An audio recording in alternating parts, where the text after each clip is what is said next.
हिंदी पंचांग के अनुसार हर वर्ष भाद्रपद यानी भादो महीने के कृष्ण पक्ष की षष्ठी तिथि को बलराम जयंती मनाई जाती है और बलराम जयंती को ही हल षष्ठी या हल छठ के नाम से भी जाना जाता है।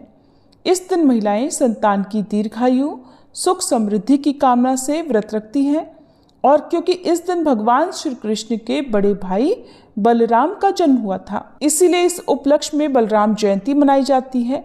और बलराम जी का प्रधान शस्त्र हल और मूसल है, इसीलिए उन्हें हलधर भी कहा जाता है और इसीलिए आज के दिन हल और बैल का भी पूजन किया जाता है। हल षष्ठी को हल छठ, बलराम जन्मोत्सव, चंद्र षष्ठी या ललई छठ के रूप में भी मनाया जाता है। इस दिन हल और बैल का पूजन किया जाता है, साथ ही खेती में उपयोग होने वाले बाकी उपकरणों की भी पूजा की जाती है।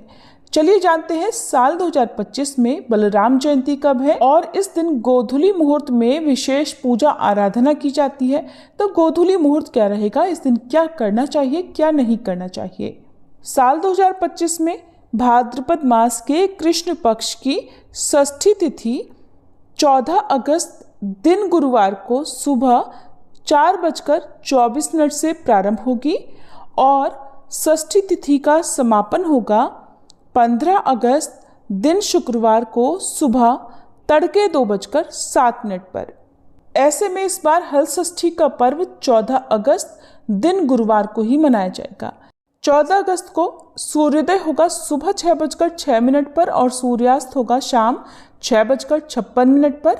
चंद्रोदय होगा रात 10:20 पर।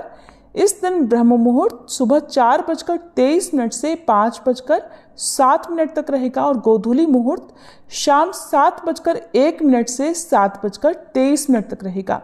तो शाम की पूजा आप गोधूली मुहूर्त में अवश्य करें। हर व्रत की तरह बलराम जयंती या हल षष्ठी के व्रत के भी कुछ नियम होते हैं जिनका पालन व्रती महिलाओं को अवश्य करना चाहिए। इस दिन माताओं को महुआ की दातुन करने और महुआ खाने की विशेष परंपरा का पालन करना होता है। इस दिन व्रत के दौरान किसी भी प्रकार के अन्न का सेवन नहीं करना चाहिए। मान्यता है कि हल षष्ठी के व्रत में हल की पूजा की जाती है, इसलिए हल से जुती हुई अनाज और सब्जियों का इस्तेमाल भी नहीं करना चाहिए, बल्कि इस व्रत में उन्हीं चीज़ों का सेवन करना चाहिए जो तालाब में पैदा होती हैं, जैसे तिन्नी का चावल, केमुआ का साग, पसही के चावल आदि।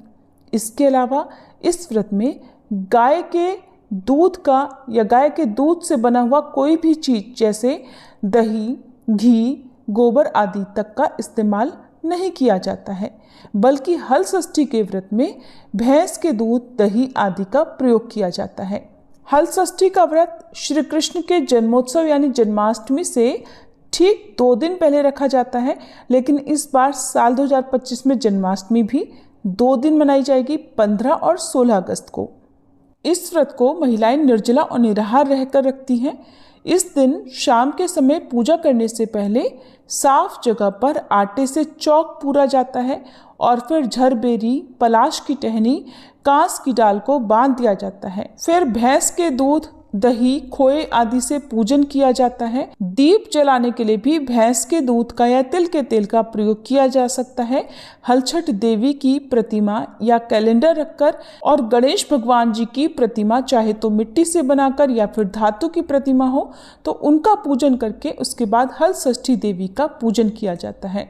किसान लोग या जहाँ कहीं भी इस दिन हल और बैल की पूजा की जाती है वे लोग भी गोधूली मुहूर्त में हल और बैल का विशेष पूजन करते हैं। हल छठ की कथा सुनने के बाद जो भी व्रती महिलाएं होती हैं वो तिन्नी के चावल और केमुए का साग, पसी के चावल, भैंस के दूध, दही, खोए आदि का सेवन करती हैं।